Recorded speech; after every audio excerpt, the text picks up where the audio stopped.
இயேசு கிறிஸ்துவின் இன்ப இனிய நாமத்தில் வாழ்த்துகிறோம். இன்றைய வேத வசனம், உன் சகோதரன் உனக்கு விரோதமாக குற்றம் செய்தால் அவனிடத்தில் போய் நீயும் அவனும் தனித்திருக்கையில் அவன் குற்றத்தை அவனுக்கு உணர்த்து.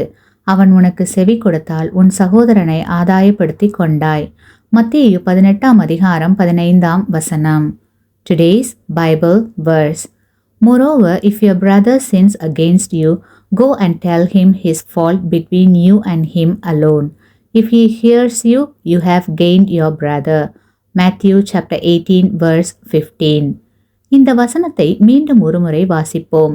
நம்முடைய சகோதரன் நமக்கு விரோதமாய் குற்றத்தை செய்திருக்கும் போது நாம் செய்ய வேண்டிய முதல் காரியம், நாம் தானே அவனிடத்தில் சென்று சமாதானத்துக்கான வழிகளை கையாள வேண்டும். ஆனால் இது மிக கடினமான காரியம். இப்படிப்பட்ட சூழ்நிலையில் நாம் இருக்கும் போது 2 கேள்விகளை நாம் நம்மிடமே கேட்டுக்கொள்ள வேண்டும். முதலாவது கேள்வி, என்னுடைய சூழ்நிலையில் ஆண்டவர் இருந்தால் அவர் என்ன செய்திருப்பார்?